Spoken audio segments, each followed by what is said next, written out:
इस जीवन को इनकी कृपा के आदर में समर्पित कर दो। जो आप पर कृपा हुई है ये अलौकिक है, अहेतुकी है और निश्चित ये परम कल्याण के लिए ही हम पर कृपा हुई है।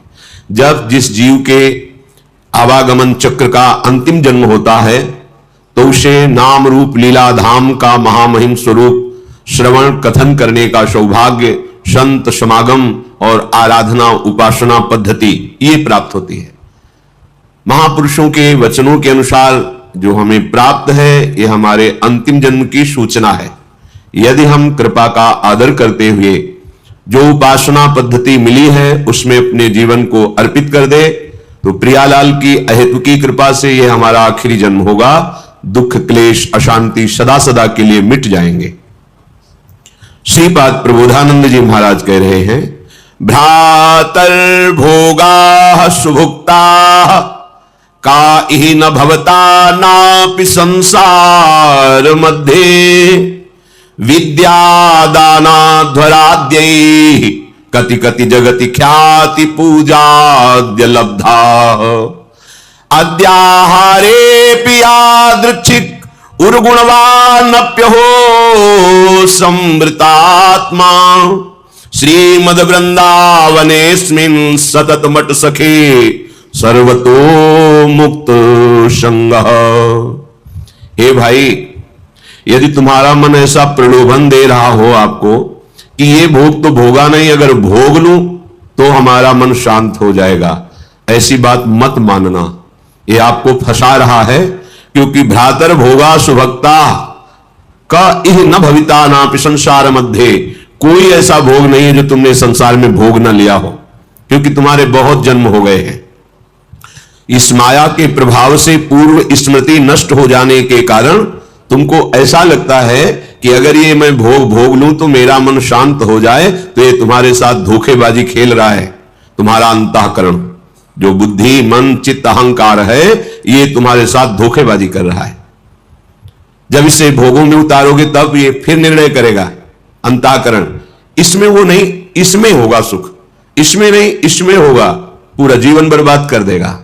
कौन सा ऐसा भोग है जो तुमने उपभोग नहीं किया?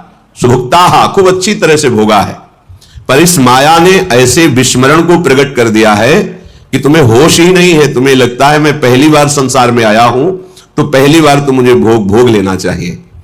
एक धनी घर के उपासक वैराग्य भावना से चलने की चेष्टा कर रहे थे, तो परिक्रमा में मिलते थे। एक बार उन्होंने कहा, मेरा मन ऐसा कहता है, जैसा ये महापुरुष जन इशारा करते हैं कि एक बार तो मैं भोग के देख लूं तो अपने मन को समझा लूंगा। नहीं नहीं, ये ऐसी फिसलन है, इसमें जो फिसला तो गुरु कृपा हरि कृपा ही आपको पुनः चढ़ा सकती है, नहीं तो ये फिसलता ही चला जाएगा, पकड़ में नहीं आएगा। फिर आप ये उत्साह भी खो देंगे कि मुझे परमार्थ में चलना है। देख लेना, ये उत्साह भी खो देंगे। जैसे जैसे आप धर्मयुक्त विषयों का सेवन और अधार्मिक क्रियाओं का त्याग, वैसे वैसे आप में एक ऊर्जा शक्ति, एक अध्यात्म बल, निर्णय करने की शक्ति, दुखों को सहने की शक्ति, कोई तुम्हें परास्त नहीं कर सकता, ऐसा एक ओज तेज बल ये प्रकट हो जाएगा। ये जो आप निराश हताश उदास इसी मन की सलाह के कारण हुए हैं। इसलिए हे उपासक, हे भाई, तुमने सब भोग लिए हैं, मन की इस चाल में मत फंसना। ये तुम्हारा जन्म केवल भगवत प्राप्ति के लिए है, प्रभु को रिझाने के लिए है। कभी मान बढ़ाई में, कभी भोग वासना में, कभी शरीराभिमान में, कभी मोह ममता, ये ऐसे फंसाती रहती माया। विद्यादानाध्वराद्य है कति कति जगति ख्याति पूजाद्य लब्धा। कभी कभी मन धर्म की आड़ में दान पुण्य आदि की भावना से अहंकार को पुष्ट कराने लगता है। अंतःकरण चतुष्टय में 4 धर्म है। बुद्धि का काम निश्चय करना है, मन का काम संकल्प विकल्प, चित्त का चिंतन, अहंकार का स्वीकार करना। मैंने ये कर्म किया, मैं ऐसा कर्म करूंगा, मैंने ये भोगा, आगे ऐसा भोगूंगा। ये जो अहंकार को पुष्ट करने के लिए धर्म की आड़ में दान पुण्य आदि करते हुए हम अहम को बढ़ावा देते, ये माया का फसाव है।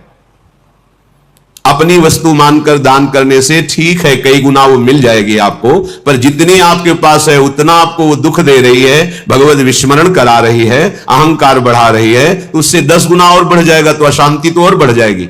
तुम्हें लगता है वैभव बढ़ने से शांति होती है? नहीं, ज्ञान बढ़ने से शांति होती है। त्यागाच्छांति अनंतरम, विवेक के द्वारा असत वस्तु, असत पदवी, असत क्रिया, असत चिंतन, जब इनका त्याग होता है तो शांत हमारा स्वरूप है, क्योंकि हमारे अंशी भगवान का शांत स्वरूप है। शांताकारम भुजग शयनम। देखो, कोई सांप पे लेट के भी शांत रह सकता है, और ये तो भगवान शेष जी और उनकी गोद में लेटे हुए हमारे प्रभु कैसे शांताकारम। तो हमारा स्वरूप क्या है? शांत है। शंकर सहज स्वरूप संभाला, लाग समाधि अखंड अपारा, अखंड अपार समाधि परम शांति। तो ये जो हमारा मन हमको संकल्प विकल्प में फंसाता है कि ये दान कर दूं तो ये मिल जाएगा, ये कर दूं तो ये मिल जाएगा, करो, अपनी वस्तु मान के नहीं। त्वदीयम वस्तु गोविंदम तुभ्यमेव समर्पये। हे गोविंद, हे प्रियाजू, आपके द्वारा जो सेवा सामग्री दी गई है वो सेवा सामग्री आपके चरणों में समर्पित है। इससे आपको भगवत प्रेम मिलेगा, भगवत कृपा मिलेगी, आप महान शांति को प्राप्त होंगे। क्रिया वही है, अपनी वस्तु मान के दोगे तो कई गुना बढ़ के मिलेगी, और प्रभु की वस्तु मान के दोगे तो प्रभु मिल जाएंगे, जो परम लाभ है। इस मनुष्य जीवन का परम लाभ भगवत प्राप्ति है। श्रीपाद कह रहे कि विद्या, माया के दो स्वरूप हैं, एक है अविद्या और एक है विद्या। दोनों माया ही हैं, पर विद्या में भगवान की प्राप्ति का मार्ग प्रकाशित होता है, और अविद्या भगवान से विमुख करके नाना प्रकार के भोगों में फंसाती है। दोनों माया ही। पर जो विद्या पढ़ करके उसे अभिमान से युक्त कर लिया जाता है, वो फंसाने वाली ही बन जाती है, क्योंकि वो भी माया ही है। मैं शास्त्रों का ज्ञाता हूं, मुझे बहुत आता है, मुझे सब ज्ञान है, मैं विद्वान हूं, ये ठीक नहीं। ये अहंकार आपको फंसा देगा, ये मुक्त करने वाला नहीं है। मुक्त करने वाला जो ज्ञान है, जो विद्या है, वो विद्या विनय संपन्ने ब्राह्मणे गविहस्तनी स्वनी चुपाके चा पंडिता समदर्शिना। तुम्हारी विद्या के प्रभाव से अविद्या नष्ट हो जाए और समदर्शी दृष्टि प्राप्त हो जाए, सब में एक ही परम तत्व विराजमान है, ऐसा अनुभव हो जाए, ये विद्या का लाभ हुआ। पर हम विद्वान होकर विद्याभिमान करके अगर अपने को और बांध रहे हैं तो विद्या नहीं है, वो अविद्या ही है। श्रीपाद कह रहे हैं जगत ख्याति पूजाद्य लब्धा। कोई मुझे बहुत अच्छा कहे, बहुत बड़ा दानी है, बहुत भगत है, बहुत सेवक है, आदि आदि। यदि ऐसी सुनने की इच्छा है, आपको ऐसी ख्याति पाने की इच्छा है, तो यह भी माया का जाल है जो आपको आवागमन में बांध करके कष्ट देगा। विश्वास कीजिए महापुरुषों के वचनों पर। जब आप अखिल लोक चूड़ामणि भगवान के दासत्व से युक्त हो जाएंगे, उनके महामहिम नाम का जप, उनकी चरण सेवा, उनके गुण कीर्तन, तो आपका यश तो अपने आप हो जाएगा। पर यदि आप चाहेंगे यश और उसमें राजी रहेंगे तो आपका परमार्थ नहीं बनेगा। स्वार्थ तो जय जयकार लोग करेंगे, पर परमार्थ नहीं बनेगा। फिर लाभ क्या मिला? अद्याहारेपि यादृच्छिक उर्गुण वानप्य हो समृतात्मा। अब तुम हमारी बात मान लो, श्रीपाद कह रहे अद्याहारेपि यादृच्छिक, भगवान की जैसी इच्छा हो, जो वो तुम्हें जिस परिस्थिति में रखे हैं उसमें संतुष्ट हो जाओ। जथा लाभ संतोष सदा काहू सो कछु न चाहोगे। अपनी ऐसी वृत्ति बनाओ कि भगवान से भी मांगने की इच्छा ना हो। जैसे वो मुझे रख रहे, मैं उसमें राजी हूं। ये बहुत बड़ी उपलब्धि है, बहुत बड़ी सिद्धि है ये। इसी से सारी कामनाएं नष्ट हो जाती है। बिन संतोष न काम न साही, और अछत काम सुख सपने उनाही। बिना संतोष के कामना का नाश नहीं होता, और जब तक कामना रहती तब तक स्वप्न में भी जिसे सुख कहते हैं उसका अनुभव नहीं होता। जागृत की कौन कहे? आप कामना में ही सुख ढूंढ रहे हैं, और सिद्धांत कह रहा है कि अछत काम सुख सपने उनाही। यदि हृदय में कामना है तो स्वप्न में भी सुख नहीं मिलेगा। कामना कैसे नष्ट होगी? बोले जथा लाभ संतोष सदा काहू सो कछु न चाहूंगो। मैं सदा संतोष धारण करूंगा कि मेरे प्रभु ने जैसा विधान कर दिया है हमारे लिए पर्याप्त है। जथा लाभ आद्याहारेपि यादृच्छिक, जो हमारे आराध्य देव है उनकी इच्छा के अनुसार हमें आहार, वास, वस्त्र, व्यवस्था और संग, ये जो कृपा करके मिला है, हमको अब आकांक्षा नहीं करनी चाहिए किसी भी वस्तु की। सच्ची मानो, जैसे कोई प्रश्न करे कि हमें सत्संग की आकांक्षा करनी चाहिए, हमें भगवत चरणारविंद के धाम में रहने की आकांक्षा करनी चाहिए, यदि आप ठीक से भजन करते हो तो आपको कोई आकांक्षा करने की जरूरत नहीं।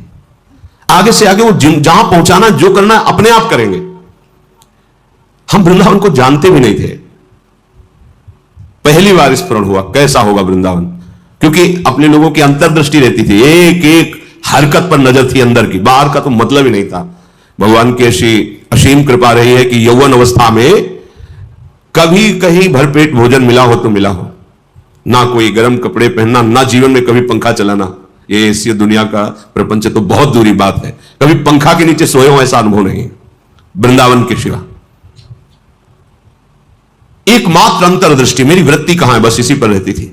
कहां है मेरी वृत्ति, बस हर तरह से इस मन को देखा है। जैसे लोग कहते हैं ना, हम अमुक मार्ग में पीएचडी किए हैं, तो साधक, उपासक, साधु महात्मा केवल मन पर दृष्टि रखते हैं। सारी पढ़ाई मन की है, इसमें और कोई बाहरी बातें नहीं है। इसमें परम सिद्धि का जो लाभ होता है वो केवल मन पर दृष्टि रखी जाती है। उसी को दृष्टि में रख करके सृष्टि से बचा के और भगवान के चिंतन में लगाना, बस एक लगन लगी हुई, कैसे ब्रह्म साक्षात्कार हो, कैसे वहां कोई ये गुंजाइश नहीं थी। भोग सामग्री, भोग वार्ता, भोग दृश्य, घाटों में कहां गुंजाइश। दोपहर की तपती धूप में पंडों की छतरी के नीचे, और रात्रि में वही घाटों में थोड़ी देर भिक्षुकों के बीच में बैठ जाना, जो मिला मिला नहीं तो हर हर महादेव, शांत एकदम। ब्रह्मचर्य और संयम का बड़ा बल होता है, कभी निराश हताश और ऐसा नहीं कि चलने लायक नहीं, ऐसा कभी अनुभव जीवन में नहीं हुआ। आप समझिए वो परिस्थिति अगर ना मिलती तो शायद है कि वो अनुभव भी ना होता। जो अनुभव, एक जो निश्चिंतता, निर्भयता, एक ठसक, हर समय नवीन उत्साह, वो भगवान ने जैसी परिस्थिति चयन की थी उसी में राजी होने से हो गया। एक बार इतनी भूख से व्याकुल हुए तो दो संत आए काशी के, और ऐसा कहां रहते हो, घाटों में रहते हैं, भोजन जो महादेव जी दे देते हैं। या घाटों में कौन देता है, अन्नपूर्णा।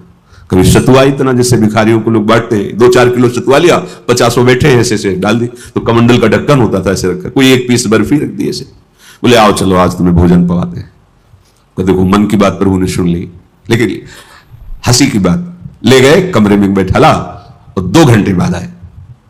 रात हो गई थी, शाम के बैठते थे जाके, और आए बोले हमारे यहां तो प्याज लहसुन बनता है, आप खाते हैं? ये तो नहीं बन।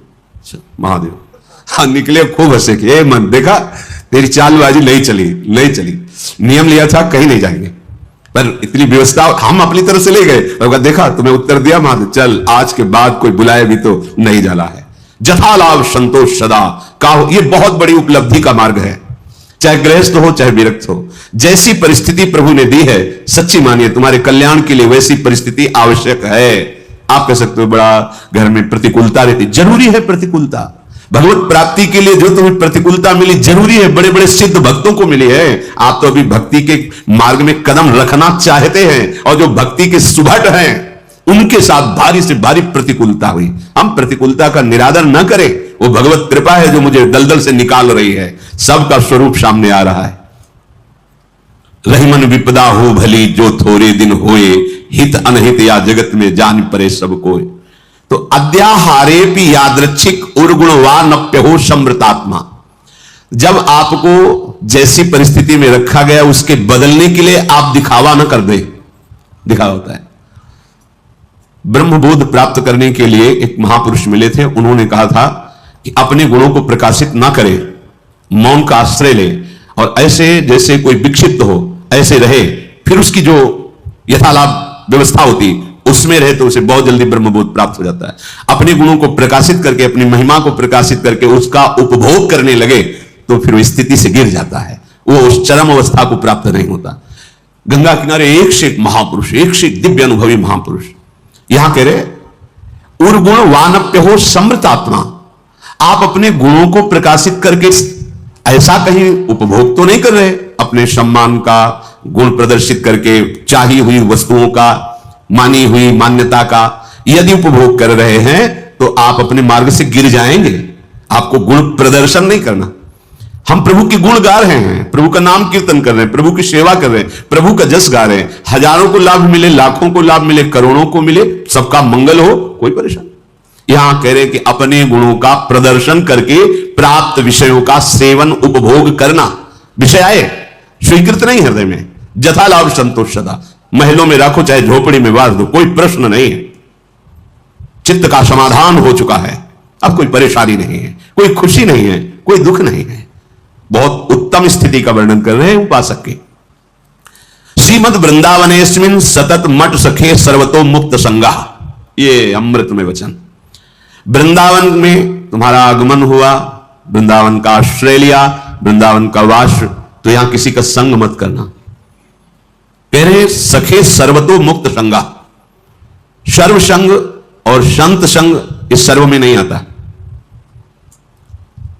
जो भगवत अनुराग में रंगे हुए महापुरुष हैं, तो भगवत प्राप्त संतों ने भी ऐसी आकांक्षा की कि मुझे ऐसे प्रेमी महाभागवतों का संग मिले, क्योंकि बिना उनकी चरण धूल में बैठे, उनकी चरण धूल से अभिषिक्त हुए ना तत्वबोध होता है ना भगवत प्रेम होता है। तो संतों का संग ही सर्व संग का त्याग कराता है। इसीलिए श्री भगवान ने अपनी प्रसन्नता, अपनी प्राप्ति के उपाय का जब वर्णन किया तो कह रहे व्रतान यज्ञ छंदांस तीर्था नियमा यमाह यथा वरुंधित सत्संगा सर्वसंगोपहो हिमाम। बड़े बड़े व्रत नियम और तीर्थ यात्रा धर्म आदि, इन सब के द्वारा शास्त्र स्वाध्याय आदि, देवताओं का यजन पूजन आदि, इनके द्वारा मेरी प्राप्ति उतनी संभव नहीं जितनी संत संग से। क्योंकि संत संग क्या करता है? सर्वसंगोपहो हिमाम, सर्व संगों का त्याग करा देता है। जो आसक्ति संसार में, विषयों में, व्यक्तियों में, वही आसक्ति यदि संत महात्मा में हो जाए तो मोक्ष का खुला हुआ द्वार शास्त्रों में पाया गया। तो यहां जो सखे सर्वतो मुक्त संगा, उसका भाव है जो प्रभु से विमुख जन है उनसे हमारा परिचय भी नहीं होना चाहिए। वृंदावन ऐसे रहे मनो चिन्हारो नहीं, हम नहीं पहचानते किसी को। नेत्र नीचे हैं, अपने मार्ग को देख रहे हैं और अपने प्रिया प्रीतम का स्मरण कर रहे हैं। जो मिलता है मेरे प्रभु स्वरूप में आए ऐसे भाव से। कहीं कोई सांसारिक भाव, सांसारिक संबंध नहीं। सांसारिक प्रपंच को स्वीकार करने वाला उपासक उपासना में आगे बढ़ नहीं सकता। अपने गुणों को प्रयोग न करते हुए, जो हमारे अंदर भागवतिक गुण हैं, वो प्रभु की महिमा को, प्रभु के यश को गान करके जगत मंगल के लिए है। अपने में विशेषता का भाव आ जाना पतन का लक्षण है। मैं इनसे विशेष हूं, विशिष्ट हूं, मैं महान हूं, ऐसी बात मलिन अंतःकरण में आती है, निर्मल अंतःकरण में नहीं। जितना अंतःकरण निर्मल होता जाएगा उतने ही ये भाव खत्म होता चला जाएगा। और जिसका संपूर्ण अंतःकरण निर्मल हो जाता है उसके हृदय में बात आ जाती है कि मैं चराचर जगत का सेवक हूं। सो अनन्य गति जाके असमत न टरे हनुमंत, मैं सेवक और सचराचर रूप स्वामी भगवंत। ये सबसे बड़ी बात आ गई। तो श्रीधाम वृंदावन का आश्रय, वृंदावन का वास, किसी से कोई परिचय नहीं। जैसी परिस्थिति में प्रिया प्रीतम रख रहे वो हमारे योग्य है। हम अपने गुणों का प्रदर्शन करके किसी भी वासना की पूर्ति की चाह न रखें। हमारा एकमात्र उद्देश्य भगवत प्रसन्नता, दान पुण्य आदि करके सब कर मांगत एक फल रामचरण रति हो। सारी चेष्टाएं हो रही, इसका फल है मेरी प्रिया जो प्रसन्न हो जाए, मुस्कुराकर एक बार हमारी तरफ कृपा कटाक्ष कर दे।